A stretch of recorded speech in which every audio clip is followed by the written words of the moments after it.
नमस्कार, मैं हूं मनोज वर्मा और आप देख रहे हैं अटेंशन। और अटेंशन में आज चर्चा होगी बीजेपी की तैयारी और कांग्रेस में छिड़े रार पर। मध्य प्रदेश में लोकसभा चुनाव का डंका बज रहा है। भाजपा पूरी तरह से तैयार है तो कांग्रेस में रार है। भाजपा के आला नेता पार्टी कार्यालय में बैठक करके कांग्रेस की एकमात्र मजबूत सीट छिंदवाड़ा पर फतेह की योजना बना चुके हैं और पहले चरण के लिए बीजेपी नेताओं ने प्रचार शुरू कर दिया है। कार्यकर्ता जनसंपर्क में जुट गए हैं। मुख्यमंत्री सरकार के सभी मंत्री इस वक्त फील्ड पर हैं। प्रत्येक विधानसभा में सम्मेलन आयोजित हो रहे हैं। हर बूथ पर 370 नए मतदाता जोड़ने का विजय अभियान चालू है।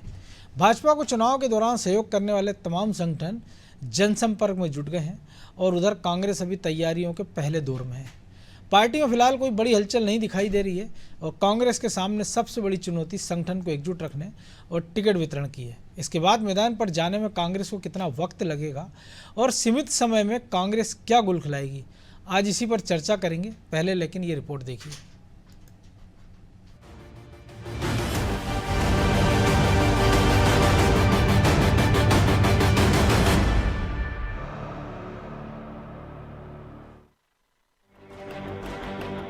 लोकसभा चुनाव को लेकर भाजपा पूरे दलबल के साथ मैदान में उतर गई है। भाजपा के प्रत्याशियों की घोषणा पहले ही हो चुकी है। अब जमीन पर जनता के बीच जाने का सिलसिला भाजपा ने शुरू कर दिया है। सोमवार को भाजपा प्रदेश कार्यालय में भाजपा अध्यक्ष वी डी शर्मा और संगठन महामंत्री हितानंद शर्मा समेत राज्य की कई दिग्गज नेता बैठक में शामिल हुए। इस बैठक में मध्य प्रदेश की सबसे हॉट सीट छिंदवाड़ा पर पार्टी नेताओं का ज्यादा फोकस रहा। इसके लिए छिंदवाड़ा के पार्टी पदाधिकारियों को भोपाल बुलाया गया। यानी सभी 29 सीटों पर जीत के लिए भाजपा हर पहलू को ध्यान में रखते हुए रणनीति बना रही है। सभी विधानसभाओं में भाजपा विधानसभा सम्मेलन भी आयोजित कर रही है। भाजपा कार्यकर्ताओं ने जनसंपर्क शुरू कर दिया है और भाजपा की प्रचार सामग्री घर घर तक पहुंचने लगी है। उधर कांग्रेस के नेताओं को तोड़ना भी भाजपा ने जारी रखा हुआ है। हर दिन कांग्रेस के अनेक नेता और पदाधिकारी भाजपा से जुड़ रहे हैं। यानी भाजपा ने चुनाव में खुद को झोंक दिया है। लोकसभा चुनाव को लेकर फिलहाल कांग्रेस मैदान में कहीं दिखाई नहीं दे रही। कांग्रेस नेता सोशल मीडिया तक सिमट कर रह गए हैं। अभी प्रदेश में कांग्रेस के 18 प्रत्याशियों के नाम आने बाकी है, जबकि वक्त मैदानी लड़ाई का आ चुका है। कांग्रेस की इस धीमी चाल से कार्यकर्ताओं के मनोबल पर भी असर पड़ सकता है। देखिए, भारतीय जनता पार्टी झूठ और छल की तैयारी कर रही है। ऐसी खबरें आई हैं कि भारतीय जनता पार्टी के नेताओं को क्षेत्र में जनता घुसने नहीं दे रही है। तो उनसे क्या झूठ बोला जाए, कौन सा छल उनके साथ किया जाए, इसको लेकर के भारतीय जनता पार्टी तैयारी कर रही है। कांग्रेस पार्टी बेहद गंभीरता के साथ चुनाव में उतरी। हम कोई औपचारिकता के लिए चुनाव नहीं लड़ रहे हैं जो जल्दबाजी में टिकट घोषित कर दें। हम मैन टू मैन मार्किंग कर रहे हैं। हर उम्मीदवार के सामने सबसे बेहतरीन, योग्य और सक्षम जो हमारा उम्मीदवार हो उसको लेकर के मंथन जारी है। आज या कल में लिस्ट आपके हाथ में होगी। चुनावी तैयारी में भाजपा कांग्रेस से बहुत आगे निकलती दिखाई दे रही है। दूसरी तरफ कांग्रेस अपने ही अंतर्विरोध में उलझती नजर आ रही है। इसका प्रभाव संगठन पर और कार्यकर्ताओं पर पड़ रहा है, जिसका खामियाजा कांग्रेस को लोकसभा चुनाव में भुगतना पड़ सकता है। ब्यूरो रिपोर्ट, अनादि टीवी।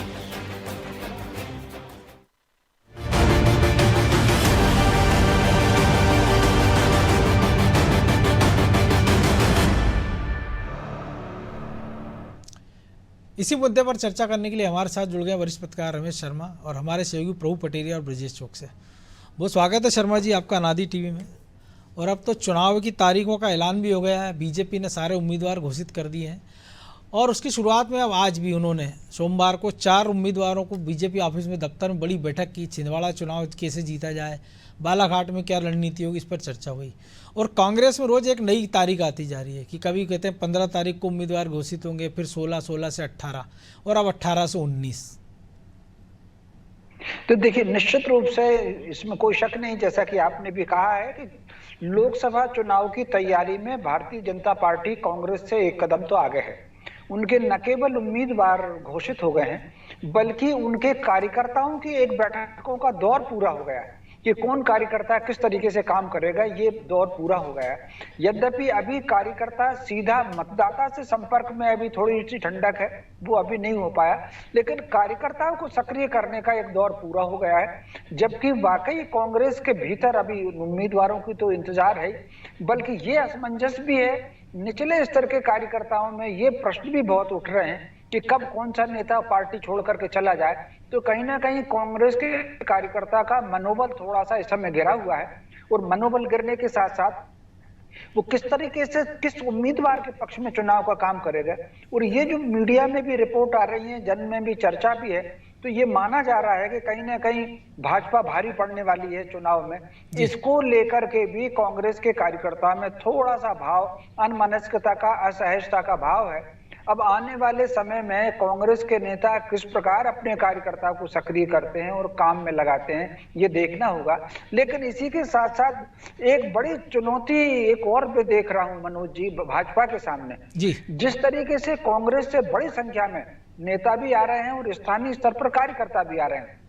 हमें उन नेताओं के नाम तो पता लग जाते हैं जो भाजपा कार्यालय में आते हैं, मुख्यमंत्री लेते हैं, लेकिन निचले स्तर पर भी हर जिले में कांग्रेस के कार्यकर्ता भाजपा में आ रहे हैं। ऐसी स्थिति में भाजपा का जो कैडर का कार्यकर्ता है, उसके अंदर भी हल्का सा कुछ भाव देखा गया है। हालांकि अभी पिछले दिनों समन्वय का निर्णय भाजपा ने लिया था कि समन्वय उसमें किया जाए, तो कहीं ना कहीं ये एक थोड़ी सी समस्या भाजपा के सामने रहेगी। अगर इस समस्या से मुक्त हो गई और भाजपा के सारे कार्यकर्ता मतदान प्रतिशत बढ़ाने में लग गए, तो मैं समझता हूं बहुत सरलता रहेगी एक आध सीट को छोड़ करके भाजपा के सामने चुनाव जीतने की। जी, तो शायद इसीलिए तो कैलाश विजयवर्गीय ने कल इंदौर में कहा है कि जो कलदार है वो कलदार होता है, आप उसकी चिंता मत करें कि कौन आ रहा है, जो पार्टी के हित में काम करेगा, पार्टी की विचारधारा के साथ चलेगा, वो लंबा चलेगा।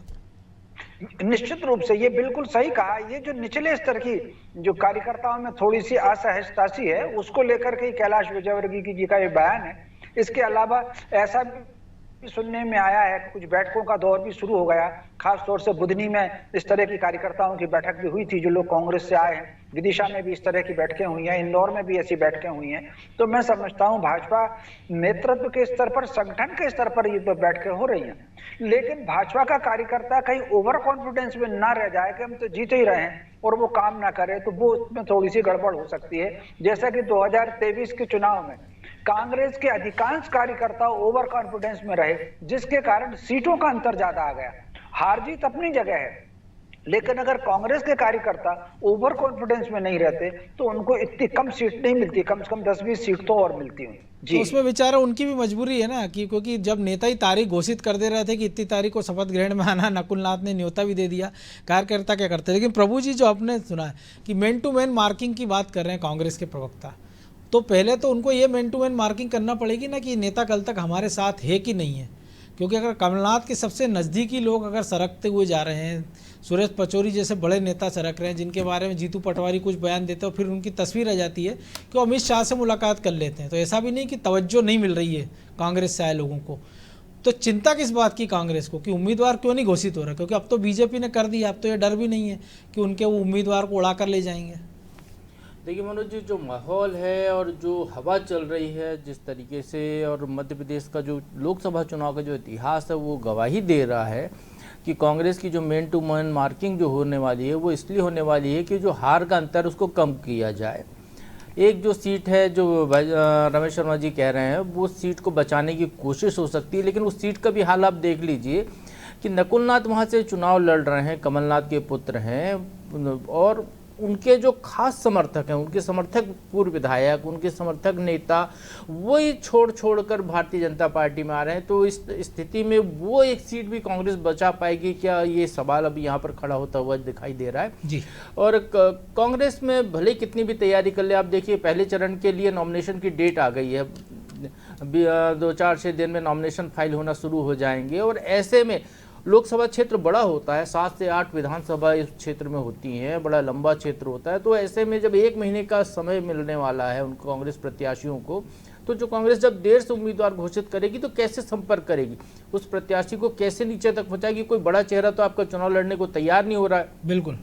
कि जिसका नाम सब जानते हो, जो पहले से जिसके बारे में जानते हो, चुनाव मैदान में हो तो कार्यकर्ता अपने आप जुट जाए, उसके लिए लोग जानते हो उसको। जैसे दिग्विजय सिंह जैसा चेहरा है, कमलनाथ खुद वो चेहरा हो सकते हैं, जीतू पटवारी प्रदेश अध्यक्ष हैं वो चेहरा हो सकते हैं। ऐसा कोई चेहरा आपके यहाँ चुनाव लड़ने को तैयार नहीं है। हम स्क्रीन पे दिखा रहे हैं जिनको सुरेश पचौरी को एक बड़ा चेहरा थे तो ये छोड़कर बीजेपी में आ गए। तो ये बड़ी बुरी स्थिति कांग्रेस के सामने है और कांग्रेस को बिल्कुल 2024 के चुनाव को तो छोड़ देना चाहिए। वो जो भी उम्मीदवार उतार रहे हैं, तैयारियां जो भी कर रहे हैं, उनको 2029 या उसके आगे के चुनाव की तैयारी पर अभी से जुटना चाहिए। तो शायद कांग्रेस के लिए कुछ यहाँ पर बेहतर स्थिति हो सकती है, क्योंकि पिछला जो रिकॉर्ड है जी, यदि हम देखें 2009 के चुनाव को छोड़ दें, जहां 12 सीटें कांग्रेस जीती थी प्रदेश में, सत्ता उनकी होने के बावजूद कई केंद्र में, तो उसके बाद मध्य प्रदेश में कांग्रेस की वो स्थिति कभी नहीं रही है। पिछली बार तो मध्य प्रदेश में कांग्रेस की सरकार थी, तब आप केवल एक सीट जीत पाए 29 में से, बचा पाए कह सकते हैं उसको। हाँ, उसको बचा पाए। तो ये स्थिति जब कांग्रेस के सामने है तो निश्चित तौर पर कांग्रेस को चिंतन मनन करना चाहिए और समय लेना चाहिए उनको, क्योंकि इस चुनाव में उनके लिए संभावनाएं तो बहुत कम दिखाई दे रही हैं। आगे की तैयारी करें, ऐसे उम्मीदवार तैयार करें जो अभी से चुनाव मैदान में उतरे और अगले 5 साल तक फील्ड पर सक्रिय रहें। वो घोषित कर दें कि अगले बार भी यही व्यक्ति चुनाव लड़ेगा, तो शायद कुछ बेहतर स्थिति कांग्रेस के सामने अगले चुनाव में हो सकती है। बिल्कुल। तो ब्रजेश जी, एक और फर्क भी हम देख रहे हैं कि कांग्रेस के प्रदेश अध्यक्ष की बात करें, इंदौर से आते हैं, जिले की बात कर लें, लेकिन वो प्रचार करते नजर नहीं आ रहे हैं। अभी वो केवल बयानबाजी में जुटे हैं। और दूसरी तरफ हम देख रहे हैं कि बीडी शर्मा जो कि खजुराहो से उम्मीदवार हैं, समाजवादी पार्टी के खाते में वो टिकट गई है, लेकिन वो कभी राजगढ़ में पहुंच रहे हैं, रात्रि विश्राम कर रहे हैं, कार्यकर्ता सम्मेलन कर रहे हैं, कभी भोपाल में मौजूद रहते हैं या कभी किसी दूसरे जिले में। तो एक आदमी जो खुद चुनाव लड़ रहा है, जिस पर जिम्मेदारी बाकी 29 सीटें जिताने की, वो एक अलग तरीके से जुटा और जिस पर चिंता ये है कि एक सीट बचाना और बाकी 2-4 सीटें बढ़ाना है, वो कहीं प्रचार करते नजर नहीं आ रहे हैं। और खबरें ये आती हैं कि कभी इंदौर में उनके नाम की चर्चा है कि उनको लोकसभा लड़ाया जाएगा, तो वो खुद खंडन कर देते हैं कि मैं लड़ना नहीं चाहता हूँ। प्रियव्रत सिंह की खबर आती है कि वो राजगढ़ से उनका टिकट फाइनल हो गया, फिर खबरें आती है कि उन्होंने इनकार कर दिया, अब किसी नए चेहरे पर दाव लगाने की तैयारी है। सबसे बड़ी दिक्कत यही है कि कांग्रेस में आज के समय कोई चुनाव लड़ने के लिए तैयार नहीं है, क्योंकि उनको लग रहा है कि वेस्ट ऑफ मनी होगी, एक दाग लग जाएगा कि हार गए। जीतने के लिए लड़ना ही नहीं चाहता, बल्कि उनको हार का डर सता रहा है, अपने पे दाग लगने का। आप जीतू पटवारी की बात कर रहे हैं, प्रचार करने की बात। अब मनोज जी ये बताइए कि दिसंबर में प्रभारी बदला था मध्य प्रदेश का, भंवर जितेंद्र सिंह को बनाया था रणदीप सुरजेवाला के। भंवर जितेंद्र सिंह कितनी बार आकर यहाँ चुनावी संगठन की बैठकें ले गए हैं चुनावी तैयारियों में। उसी समय वो कहकर गए थे 26 दिसंबर को कि पूरी कार्यकारिणी भंग हो गई, 105 उपाध्यक्ष थे, महामंत्री थे बड़ी संख्या में, और उनके पास भी लिस्ट नहीं थी। उनका कहना था कि देखिए चुनाव के दौरान बड़ी संख्या में नियुक्तियां हो गई हैं, सिर्फ जिला अध्यक्ष अभी कार देखेंगे, प्रवक्ता है, पूरी टीम है नहीं आपके पास। आप रणों के मैदान में उतर चुके हैं, आप सेनापति अकेला क्या कर लेगा? आपकी तो सेना ही नहीं है, सेनापति अकेले को आपने मैदान में उतार दिया, तो संगठन खड़ा नहीं कर पाए आप, तो कौन किसके लिए माहौल बनाएगा, बैठ के कौन लेगा वहां पे, कार्यकर्ताओं को कौन रिचार्ज करेगा जिलों में, और किससे काम लोगे? आप पदाधिकारी आपके पास है नहीं है, प्रदेश प्रभारी आपने मतलब गए हैं, इसके बाद लौटे नहीं है, एक ही बार आए हैं। प्रदेश अध्यक्ष की हालत आप देख ही रहे हो, वो कह रहे हैं कि बिल्डिंग बनाने के लिए, नई बिल्डिंग बनाने के लिए समतल करना पड़ती है जमीन, तो यहाँ से लोग जा रहे हैं, उनकी चिंता है नहीं है। वो तो अब ये सोच रहे होंगे कि कम से कम ये साग बच जाए, मेरी वजह से इतने सारे चले गए। तो आप लेकिन वो तो समतल की बात कर रहे हैं, बीजेपी तो जैसे नींव खोदते हैं, खोद के निकाल के ले जा रही, वो भी तो संकट है उनके सामने। जो प्रभु जी भी कह रहे थे एक सीट बची है, वहां से ही आप इस तरह से लोग आ रहे हैं, तो कांग्रेस में चिंता कौन कर रहा है? सब अपनी चिंता करते हैं कांग्रेस में, इसीलिए प्रियव्रत सिंह ने मना कर दिया होगा, उनको अपनी चिंता है कि क्यों मैं एक और हार का दाग लूं। आप जीतू पटवारी से उम्मीद कर रहे हैं, जीतू पटवारी तो अभी समझ ही नहीं पा रहे हैं, मुझे लगता है कि क्या करना है उनको, या आला कमान के निर्देशों का इंतजार कर रहे हैं। तो पूरी तरह से कांग्रेस मुझे लगता है असमंजस की स्थिति में है और उनको सूझ नहीं रहा है कि क्या करें। जिस तरह से एक के बाद एक ईंट टूटती जा रही है, बिल्डिंग की जिस तरह से बीजेपी गिरा रही है, तो मुझे लगता है ऐसा ना हो कांग्रेस की पूरी समतल हो जाए। तो उसको विचार करना चाहिए, उनसे चर्चा करना चाहिए, बल्कि उल्टे सीधे बयान आ जाते हैं कि जो जा रहे हैं चले जाएं, उनसे कोई मलाल नहीं है। क्यों? घर का एक भी सदस्य चला जाता है तो आपको नुकसान नहीं महसूस हो रहा है और आपको दुख नहीं हो रहा। स्थिति यह अभी प्रभु जी हम चर्चा कर रहे थे, उत्तराखंड के कांग्रेस विधायक बीजेपी में जाते हैं तो खबर आती है, वहाँ के नेता कहते हैं कि हमारे बड़ा उत्साह का माहौल है कि जैसे कोई उनकी पार्टी में शामिल हो रहा है। तो ये तो स्थितियाँ बन गई शर्मा जी। लेकिन जिस पार्टी को अभी 3 महीने पहले 40% वोट शेयर मिला है, 5 लोकसभा क्षेत्र में उनको बढ़त मिली है, 5 में वो टक्कर में, बावजूद उसके कांग्रेस की हालत क्यों हो रही है? क्या आला कमान की कमजोरी है, या रणनीति का अभाव है, या सबको अपने हाल पर छोड़ दिया है? देखिए, मुझे लग रहा है कि ये जो आपने 3 बिंदु बताए हैं, ये तीनों बिंदु हैं, कहीं ना कहीं एक ठोस नीति की भी अभाव है, निर्णयों का अभाव है, नेतृत्व का अभाव है, और पार्टी क्या दिशा तय करके आगे जाए उसका भी मुझे जो अभाव दिख रहा है। ये इस समय कांग्रेस संक्रमण काल से है और उसको एक आत्मचिंतन की आवश्यकता है, और आत्मचिंतन की आवश्यकता करके उसको भविष्य की रास्ता उसको बनाना है। ब्रजेश जी ने बिल्कुल सही कहा, ये मैंने भी किसी चैनल में कहा था कि कांग्रेस को अब 2029 की तैयारी करनी चाहिए, और कहीं ना कहीं एक चीज पर कायम रहें। ये जो अविश्वसनीयता पैदा करते हैं, एक तरफ तो वो जाएंगे मंदिर में और उसकी पूजन करेंगे और बिल्कुल फोटो खिंचाएंगे और ये करेंगे, और दूसरी तरफ कर्नाटक से खबर आती है कि मंदिर के चढ़ावे पर तो टैक्स लगा दिया और चर्च को और वक्फ को उन्होंने अनुदान बढ़ा दिया।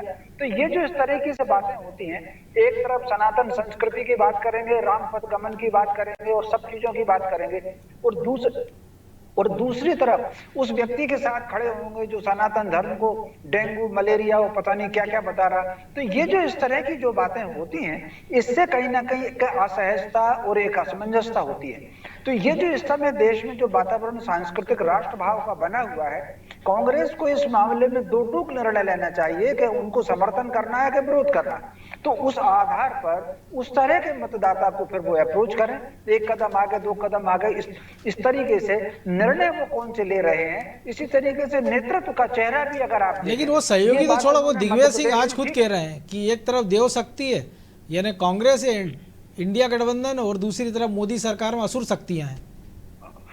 ये इसी तरह के जो बयान है उससे थोड़ी सी बचना चाहिए। और मनोविज्ञान मनोज जी, कोई व्यक्ति है, मान लीजिए मैं रात दिन आपसे किसी एक व्यक्ति की, मान लीजिए ब्रजेश जी की या प्रभु जी की, रोज बुराई करूं कि ये ऐसे हैं ये ऐसे हैं, कुछ दिनों बाद आपके मन में आएगा कि यार शर्मा जी से दूरी बनाओ, या अभियान रामायण खोल देंगे उनकी। तो ये मनुष्य का मनोविज्ञान है, वो बुराई बहुत दिनों तक किसी की नहीं सुनती। तो अब ये लगे हुए हैं मोदी के पीछे लगे हुए। जितनी बार उन्होंने मोदी पर हमला किया और जिन शब्दों से हमला किया, वो चौकीदार चोर भी हो सकता है, वो परिवार भी हो सकता है, वही भाजपा ने इनके खिलाफ हथियार बनाया। तो कुल मिलाकर के क्या कहना है, मैं समझता हूँ कांग्रेस को अब दूसरे की आलोचना और निंदा करने के बजाय सकारात्मक राजनीति की तरफ, अपने मुद्दे की राजनीति की तरफ, अपने बिंदुओं की राजनीति की तरफ विचार करके आगे बढ़ना चाहिए। वो भी 2029 का लक्ष्य लेकर के, 24 तो मुझे उनके हाथ से निकलता दिख रहा है जी। तो प्रभु जी, एक तरफ हम देखते हैं विधानसभा की बात कर ले, लोकसभा की, पिछले चुनाव वो कहते हैं 300 पार, 303 सीट अकेले के दम पे जाती है। अब की बार उन्होंने कहा बीजेपी 370 और एनडीए 400 पार। हम देखते हैं कि 2019 में भी कांग्रेस कहती 24 की तैयारी कर रहे हैं, 14 में कहा था उन्होंने कि हम 19 की तैयारी कर रहे हैं, 18 में वो कहते हैं 23 की तैयारी कर रहे हैं, 23 में हार के बाद कहते हैं 28 की तैयारी कर रहे हैं, और 24 में कह रहे हैं 29 की तैयारी कर रहे हैं। तो ये तैयारियों का सिलसिला कभी खत्म होगा, और एक कांग्रेस के कार्यकर्ता बेचारा क्या करे, केवल तैयारी करता रहे कि उसको कभी लगे कि वो केवल बारात में नाचता रहेगा कि कभी उसको दूल्हा बनने का मौका भी मिलेगा उसके नेताओं को। देखिए मनोज जी, ऐसा लगता है कांग्रेस नेतृत्व तो उस बात पर ज़्यादा विश्वास करता है कि करत करत अभ्यास के जड़मती होत सो जान। वो अभ्यास ही कर रहे हैं, वो मूल पाने की कोशिश कम करते हैं। अभ्यास करते नहीं दिख रहे ना, वो तो कोर्ट की तारीख पे तारीख जैसे तारीख बढ़ा रहे हैं। भारत जोड़ो यात्रा निकली, फिर भारत जोड़ो न्याय यात्रा निकली, फिर कांग्रेस से पलायन का दौर हुआ कि शुद्धिकरण के लिए कांग्रेस से लोग जिनको जाना है वो चले जाएं। ऐसे बहुत सारे ऐसे उपक्रम कांग्रेस के हो रहे हैं जो कांग्रेस को बदलने की तैयारी करते हुए दिखाई दे रहे हैं। कोशिश उनकी है अपने, जहां पर उनको लग रहा होगा कि हर पार्टी का नेतृत्व अपने हिसाब से अपनी पार्टी के लिए निर्णय लेता है, तो वो उस हिसाब से वो वहाँ पर निर्णय ले रहे हैं। भारतीय जनता पार्टी को माहौल बनाना है, जो जैसा आप कह रहे हैं 370 का टारगेट लिया, तो 370 का टारगेट पूरा करने के लिए आप देखिए उनके वरिष्ठ नेता जो हैं अमित शाह ने कहा था कि जो भी आ रहा है उसको ले आइए, पंच हो, सरपंच हो, विधायक हो, जिला जनपद अध्यक्ष रहा हो, पूर्व हो, वर्तमान हो, जो भी दूसरे दल का आना चाहता है, चाहे वो सांसद हो, विधायक हो, उसको ले आइए। तो देखिए लाइन लगी हुई है। मध्य प्रदेश में ही 6000 से ज़्यादा कार्यकर्ता कांग्रेस के बीजेपी में आ चुके हैं, बड़े नेता आ रहे हैं, रोज आने का सिलसिला वहाँ पर लगा हुआ है। ऐसा ही पूरे देश में हो रहा है। तो ये एक माहौल बनाने का खेल है। जैसा भाई साहब कह रहे थे कि नेगेटिविटी किसी व्यक्ति को बार बार की जाए तो बाद में पॉजिटिविटी में कन्वर्ट हो जाती है। उसी तरीके से ये माहौल बनाने का खेल है कि आप ये कि उस पार्टी पर लोगों का विश्वास उठ गया है, कांग्रेस के कार्यकर्ताओं का विश्वास उठ गया, नेताओं का विश्वास उठ गया, तो बीजेपी की तरफ आ रहे हैं। बीजेपी में उनको कोई बहुत बड़ा जिम्मेदारी मिल जाएगी, बहुत ज़्यादा उनको वो लाभ मिल जाएगा, ऐसी कोई स्थिति यहाँ पर दिखाई नहीं देती, क्योंकि पिछला अनुभव हमको दिखा रहा है कांग्रेस से आए हुए नेता यहाँ सर्वाइव कम कर पाते हैं, वो केवल कार्यकर्ता बन के रह जाते हैं। ज्योतिरादित्य सिंधिया या उनके साथ आए हुए 3 मंत्रियों को ये अपवाद देख लें, आए 22 थे, उनमें से 12 को मंत्री बनाया, अब बचे हुए केवल 3 ही मंत्रिमंडल में रह पाए, तो वो स्थिति है। लेकिन उसके बावजूद वो इसलिए यहाँ पर आ रहे हैं क्योंकि कांग्रेस में उनको भविष्य नहीं दिख रहा है। कांग्रेस की उनके नीतियाँ वो कहीं ना कहीं कार्यकर्ताओं को उत्साहित करने या उनको जोड़ के रखने, उनमें जोश भरने का मादा नहीं दिखा रही हैं। ये एक बड़ी वजह है कांग्रेस की जो कमजोरी है, जो दिख रही है, और उसको कांग्रेस के आला कमान को समझना होगा। उनको कांग्रेस नेतृत्व को अपने आसपास की कोठरी को देखना होगा कि क्या बयान होते हैं, कैसे होते हैं, क्योंकि निश्चित तौर पर जो दिग्विजय सिंह का बयान जिसका यहाँ पर जिक्र हो रहा है वो नुकसान पहुंचाएगा कांग्रेस को। जयराम रमेश का बयान था वो नुकसान पहुंचाता है कांग्रेस को। ऐसे जो भी बयान दिए गए हैं, चाहे मणिशंकर अय्यर ने चाय वाला बयान दिया हो उस समय, तो वो देखिए आप उसका क्या असर हुआ कि वो चाय वाला ही प्रधानमंत्री बन गया और 10 साल के कार्यकाल पूरा करके अब तीसरी बार वो फिर प्रधानमंत्री की कुर्सी के लिए तरफ जा रहा है। तो निश्चित तौर पर कांग्रेस को अपने बयानों पर गौर करना होगा, अपने कार्यकर्ताओं की टीम पर भरोसा करना होगा, नीचे तक संगठन को मजबूत करना होगा उसी तर्ज पर जैसे भारतीय जनता पार्टी करती है। जब युद्ध में जाते हैं तो जो फॉर्मेशन सामने की वाली सेना की फॉर्मेशन होती है उससे मुकाबला करना, तो अपनी फॉर्मेशन बनाते हैं, यदि नहीं बना पा रहे हैं तो आप उसी का अनुसरण करते हैं कि उनको उसी तरीके से हम मात देने की कोशिश करें, मुकाबला करें। यहाँ कांग्रेस की ये कमजोरी है कि उनके पास ना तो टीम वर्क वैसा है, ना कोई फॉर्मेशन दिखाई दे रही है, लड़ाई का मादा ही वहाँ पर नहीं है, क्योंकि आप अभी तक तो अपने चुनाव लड़ने वाले उम्मीदवार तय नहीं कर पा रहे हो, जबकि आपने कहा था कि पहले से तय करेंगे।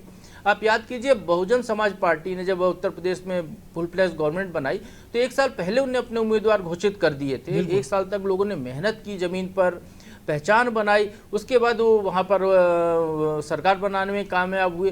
तो निश्चित तौर पर आपको यदि सत्ता हासिल करनी है तो उसके लिए पूरी तैयारी समय रहते करनी होगी। ये नहीं कि एन वक्त पर आप उम्मीदवार उतारें।